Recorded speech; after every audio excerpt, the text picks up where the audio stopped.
Dear students, आज हम बात करेंगे इम्परेटिव सेंटेंसेस के पैसिव पर। उसमें हमें ध्यान रखना पड़ेगा ट्रांजिटिव और इंट्रांजिटिव वर्ब का। हिंदी में बोलें तो अकर्मक और सकर्मक क्रिया का।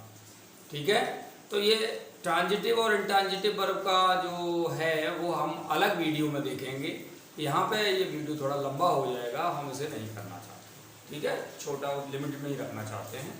देखिए इसको, पैसिव वॉइस इंपरेटिव सेंटेंसेस के, उसमें इंपरेटिव सेंटेंसेस में जनरली 4 तरह के सेंटेंस आते हैं। 4 काइंड्स ऑफ सेंटेंसेस, माने 4 मूड के सेंटेंसेस इस तरह से आते हैं। तो देखिए इसको पहले ये बनाते हैं।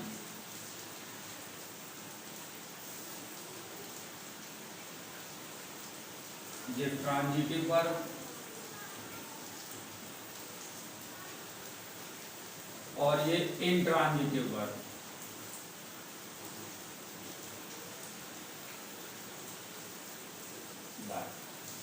अब इसको देखते हैं हम।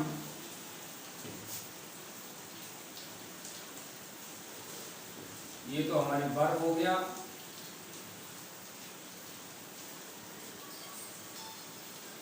ठीक है, और ये हमारे हो गए मूड। सेंटेंस का मूड क्या है, उस तरह से सबसे पहले हम देखते हैं यदि ऑर्डर है सेंटेंस में, ऑर्डर है और सेंटेंस ट्रांजिटिव वर्ब को लेकर के आया है, तो क्या बनेगा हमारा। देखिए किस तरह से बनेगा। टीच देम, ये हम एग्जांपल लेते हैं। टीच देम पहला सेंटेंस, टीच देम। इसका पैसिव क्या बनेगा, लेट से बनाते। देम यहाँ ऑब्जेक्ट है टीच का, और ये इंपरेटिव सेंटेंस है, तो इसका क्या बनेगा, लेट। ठीक है, अब ये चूंकि ऑब्जेक्ट है तो पहले आ जाएगा, तो देम। और टीच यहां किस रूप में आएगा, इंपरेटिव सेंटेंस में फर्स्ट फॉर्म में टीच लगी हुई है, और इसको हमें टीच को बी टॉट करना है। क्या करना है, बी टॉट, तभी पैसिव माना जाएगा। अगर बी के साथ थर्ड फॉर्म नहीं है तो पैसिव नहीं है, बी टॉट। ये हमारा बन गया।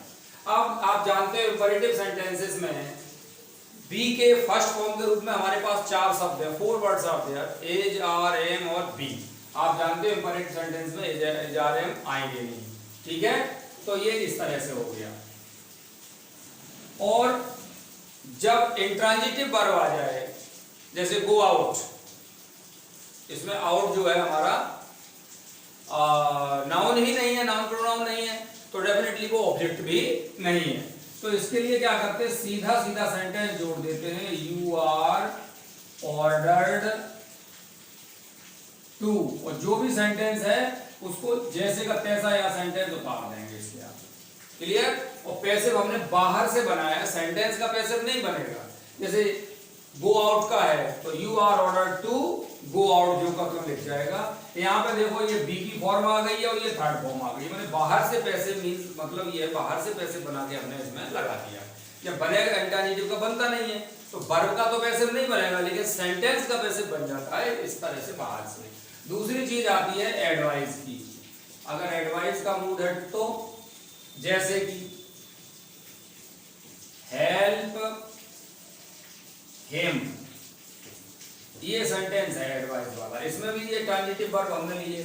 क्लियर। इसका क्या बनाएंगे, तो इसका शुड से बनाते हैं। किससे बनाते हैं, शुड से। किस प्रकार से बनाते हैं, देखिए। सबसे पहले तो हिम को सब्जेक्ट बनाएंगे तो क्या हो जाएगा, ही पहले आएगा। उसके बाद में ये बी हेल्प्ड, और यहां पे चूंकि एडवाइस का मूड है, उस मूड को, एडवाइस के मूड को कौन सा मॉडल सबसे अच्छे तरीके से एक्सप्रेस करता है, शुड करता है ना, तो यहां पे शुड लग जाएगा। माने हेल्प को मींस ये है, हमने हेल्प को क्या कर दिया है, शुड बी हेल्प। हेल्प को तो बी हेल्प करना ही था, हेल्प को तो हमें बी हेल्प यहां पे करना ही था। हिम का हमें सब्जेक्ट भी बनाना था। समझ में आ गई बात। अब एडवाइस के मूड को शुड व्यक्त करेगा, तो शुड कहां लगता है, आप जानते हो अच्छी तरह से, सब्जेक्ट के बाद और मेन वर्ब के पहले। तो यहाँ पे बी हेल्प तो मैंने कई बार पिछले वीडियोस में भी बताया, बी के साथ में जो आ जाती है वो उसी के साथ माना जाता है। यहाँ पे हेल्प, कोई भी हेल्प लिखा है तो इनके बीच में तो यहाँ तो कुछ आएगा नहीं, तो इस तरह से आ जाएगा। ठीक है। अब यहाँ पे एक क्वेश्चन उठता है, अगर किसी बच्चे के मन में आ रहा हो, बड़ी महत्वपूर्ण बात, कि यहाँ पे तो हमने हिम को ही कर लिया, इस हिम को हेल्प के पहले लाए ना, ऑब्जेक्ट था पहले आएगा तो यहाँ कर लिया, लेकिन यहाँ पे हम देम को बी डॉट से पहले ले आए, टीच के बाद देम था, यहाँ पे हम बी डॉट से पहले देम को ले आए, फिर भी देम बना रहा। रीजन क्या है इसका? क्योंकि ये लेट पहले लग गया है, और लेट भी तो एक वर्ब है। लेट मीन्स अनुमति देना, टू अलाउ। लेट का क्या होता है? To allow. तो ये वर्ब है, तो देम यहाँ पर दो काम कर रहा है, एक तो लेट के ऑब्जेक्ट के रूप में ये आया है, और बी डॉट के सब्जेक्ट के रूप में ये आया है। क्लियर? और जब कोई इस तरह से नाउन या प्रोनाउन एक ही जगह पे दो काम करता है, एक वर्ब के लिए सब्जेक्ट है, दूसरी वर्ब के लिए ऑब्जेक्ट है, जैसे लेट के लिए ये ऑब्जेक्ट हो गया और बी डॉट के लिए सब्जेक्ट हो गया, तो ऐसी स्थिति में फिर ऑब्जेक्टिव केस लगाया जाता है। ध्यान रखना, इसकी बड़ी महत्वपूर्ण बात है ये। ठीक है। तो यहाँ पे ऑब्जेक्टिव केस इसलिए लगा है। दूसरी यहाँ पे क्या है, यहाँ पे कोई वर्ब थी नहीं तो वो सब्जेक्टिव केस आ गया है।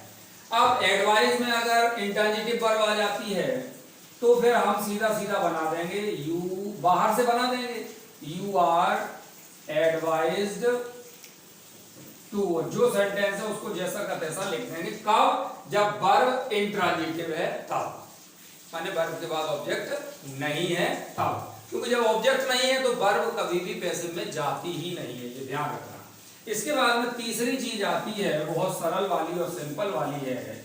अगर रिक्वेस्ट है मूड में, रिक्वेस्ट के मूड में आप कोई बात कह रहे हैं और इंपरेटिव सेंटेंस है, तो सब्जेक्ट वो वर्ब चाहे ऑब्जेक्ट हो, और सॉरी वर्ब चाहे ट्रांजिटिव हो और चाहे वर्ब इंट्रांजिटिव हो, आपको कुछ भी नहीं सोचना है, सिंपलेस्ट वे में बनाना है, यू आर रिक्वेस्टेड टू। कुछ भी नहीं सोचना है। वर्ब अगर रिक्वेस्ट के मूड में है तो आप वर्ब ट्रांजिटिव हो तब भी यू आर रिक्वेस्टेड टू, और सेंटेंस जैसा है वैसा ही लिख दिया जाएगा एज इट इज, और इंट्रांजिटिव मूड है तब भी सेंटेंस जैसे का तैसा लिख दिया जाएगा। ठीक है, कोई इसमें डिस्टरबेंस नहीं है, यानी रिक्वेस्ट वाले सबसे सिंपल है। उसके बाद में आता है एक लेट वाला मूड, लेट वाला मूड, इसके देखिए, ये वर्ब ट्रांजिटिव और इंट्रांजिटिव, ट्रांजिटिव का इधर, इंट्रांजिटिव का इधर। इसका एक एग्जांपल लेते हैं, क्योंकि देखो लेट से पैसिव तो बना दिए हमने, जिन सेंटेंसेस में ऑर्डर होता है, the sentence expresses order, the passive is made with the use of let. Clear? अब यहां पे देखते हैं कि लेट से एक्टिव भी तो हो सकता है, तो फिर ये पहचानेंगे कैसे? कंफ्यूजन क्रिएट बिल्कुल भी नहीं। अगर बी डन है किसी ना किसी रूप में, जैसे कि is done, am done, are done, done माने थर्ड फॉर्म, माने is am are, was, were, be, been, being, इनके साथ में अगर वर्ब की थर्ड फॉर्म लगी हुई है तो वो 100% पैसिव है। तो यहाँ पे देखिए लेट के साथ में ये देखो बी डॉट, ये पैसिव हो गया है। क्लियर? अब यहाँ पे देखिए आप, लेट मी टीच देम, ये देखिए आप, तो अब लेट का कभी भी पैसिव नहीं बनता, ये ध्यान रखना ना। तो यहां बना अपनी तरफ से, लेट ने पैसिव बनवाया है लेकिन उसका खुद पैसिव कभी नहीं बनता। इसी प्रकार से बी का कभी भी पैसिव नहीं बनता। जैसे मैं कहूं आई एम ए टीचर, अब इसका पैसिव नहीं बनेगा। इज माने बी, इज जो है बी का तो एक क्या कहते हैं, एक प्रकार से बी को ही रिप्रेजेंट करता है, तो I am a teacher am be को रिप्रेजेंट करता है। अब इसका पैसिव नहीं बनेगा क्योंकि इसमें बी आया है, दूसरी वर्ब है, जो बी कभी भी पैसिव में नहीं जाती। हाँ, बी सबको पैसिव बना देती है लेकिन खुद कभी पैसिव नहीं बनती। इसी प्रकार से लेट का है, लेट पैसिव बनाने में मदद करता है लेकिन पैसिव खुद का कभी नहीं बनता। तो लेट जो का त्यों लिखा जाएगा, ये देख लीजिए। अब हमें इसका बनाना, अब यहां पे हम देखो ले आते हैं, देखना अभी इसको कर देते हैं बी टॉट, बी टॉट, और ये मी कहां आ जाएगी, पीछे बाई मी। क्लियर। अब यहां पे हमें एक चीज ये ध्यान रखनी है कि लेट शुड का एक्सप्रेशन देती है, ये ध्यान रखना आप, ये किसी और वीडियो में हम बताएंगे लेट किसका एक्सप्रेशन देती है, शुड का, क्योंकि लेट जो है सेंटेंस को कंपैरेटिवली सॉफ्ट कर देती है। क्लियर। तो यहां पे जो है लेट की जगह शुड लगाओगे तो क्या स्थिति बनेगी, should them be taught by me. अब ये शुड देम लिखा जाएगा कि दे शुड लिखा जाएगा, इतना कॉमन सेंस तो सबके पास है। ये शुड देम लिखा जाएगा कि दे शुड, तो डेफिनेटली ये दे शुड लिखा जाएगा, तो इसको दे शुड कर दें। ये केवल समझाने के लिए है, और फिर हमें आ जाए तो कोई दिक्कत नहीं है, दे को पहले ले लो, ऐसे भी कर सकते हो, इसका शुड लिख दो और टीच का बी टॉट, बाय मी तो पीछे पहुंच ही जाएगा। चूंकि बाय मी पीछे क्यों जाएगा, उसका रीजन एक ही है कि हम टीच का पैसे बना रहे हैं, लेट का नहीं बना रहे हैं। मी जो है लेट के लिए ऑब्जेक्ट है और टीच के लिए सब्जेक्ट है, तो सब्जेक्ट को हम क्या करते हैं, पीछे ले जाते हैं। तो मी, अब यहाँ बाई आई को लिखा नहीं जाएगा, ऑब्जेक्ट है, ऑब्जेक्ट ही बनाया जाएगा, तो बाई मी, और देम को हम आगे ले आए दे, और लेट को हमने शुड कर दिया है, इस तरह से। क्लियर। ये टेबल आप 2-4 बार घर पे बनाए, एकदम क्लियर हो जाएगा। इसके बाद में अगर लेट वाला ही कोई इंट्रांजिटिव वर्ब वाला आ जाए, इसमें तो टीच था, और टीच का हमारे पास ऑब्जेक्ट देम उपलब्ध था, यहाँ पे अवेलेबल था। अब यहाँ पे देखिए, लेट अस स्विम, ये सेंटेंस है, स्विम हमारी मेन वर्ब हो गई, इसका कोई ऑब्जेक्ट नहीं है, तो ये इंट्रांजिटिव वर्ब कही जाएगी। अब यहाँ पे देखिए, इसका पैसिव डेफिनेटली बनेगा ही नहीं, जैसे यहाँ पे नहीं बन रहा था, जैसे मैंने कहा था गो आउट, अब गो आउट का बनेगा नहीं, तो हमने बाहर से लगाया था you are order to go out. इसी प्रकार से यहाँ पे भी नहीं बनेगा, तो बाहर से हम पैसे बना के लगाएंगे, इट इज सजेस्टेड दैट, ये हमने अपनी मन से लगा दिया, देखो ये इज तो बी का रूप है और ये थर्ड फॉर्म आ गई है, तो ये पैसे बाहर से हमने लगाया, बना हुआ।